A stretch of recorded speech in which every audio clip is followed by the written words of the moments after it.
Hey Brett, my name is Erin. I'm with Duff Digital Marketing, and you had spoken with my partner and husband Rob on Facebook.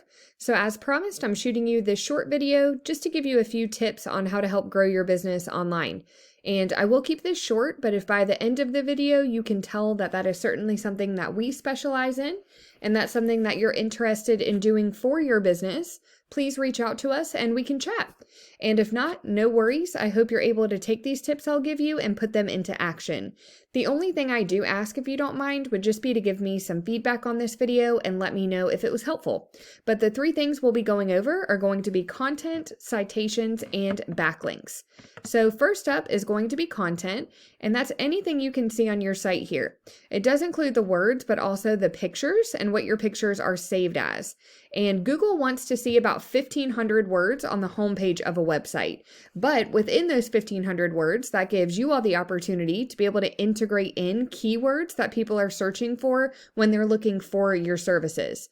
So your website looks great. I love the colors that you use. The fonts look fantastic. Everything is very organized. My only suggestion would be just to make your homepage an actual homepage. So I would add a lot more content to it. But as I said earlier, that really just gives you more of a chance to integrate in those keywords. And if your goal is to get ranked on Google so you can be in front of a lot more people, that is going to help out a tremendous amount.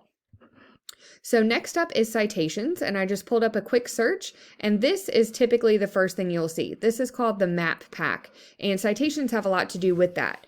So a citation is basically your business name, address, and phone number listed in various directories throughout the web. And when I say directory, I really mean things like Facebook, LinkedIn, Yelp, Yellow Pages, really anywhere else that will allow a business to enter those details. So you would want to check out where your competition is being listed, and you want to grab those listings for your business. But then you want to double, triple, quadruple where you're found.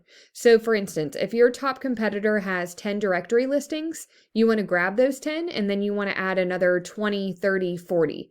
That's going to have you completely dominating them in that space, but it does also help you to rank high on the maps here as well. So moving on to the next thing, which is backlinks. And backlinks have a lot to do with this section underneath the maps. This is called the organic section. And the way backlinks work is there is a website out there that has a link to your site. And it's pushing power to your site, but it's also potentially driving traffic to it. But not all backlinks are created equal. So let's say that you did some work with someone who owns an ice cream shop, and they've decided they're going to take a link from their site and send one back to yours. But their link is going to be all about ice cream, so it's not going to be very helpful for you. You would want to get a link from other fencing companies that sends a link back to your site and signals to Google that that is the industry that you're in. That's going to be a lot more unique, but also more powerful in Google's eyes because it is relevant to your industry. And this is one of the tools that I use just so I can give you a visual representation. So currently for your site, it's just registering that you have one keyword. And now here's one of the competitors. So they have 461 referring domains, which are giving them 8.45 thousand backlinks, getting them found for 4.7 thousand keywords. And all of this is driving about 106 people to their site on a monthly basis. So let's see if we can check out the keywords that they are using here, just so we can kind of get some ideas. And we're looking for buyer intent keywords. So that would be anything someone is actually going to think to type into that search bar when they're looking for fencing. So right off the bat here, here's a great one. Fence Company, Fayetteville, NC.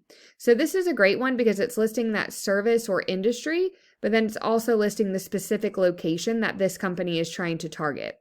Here's another one, Fence Companies, Wilmington, NC. So that would be another good one, Fencing, Wilmington, NC. So all of these have a couple of things in common. They're all listing a specific location and they're all listing that industry name.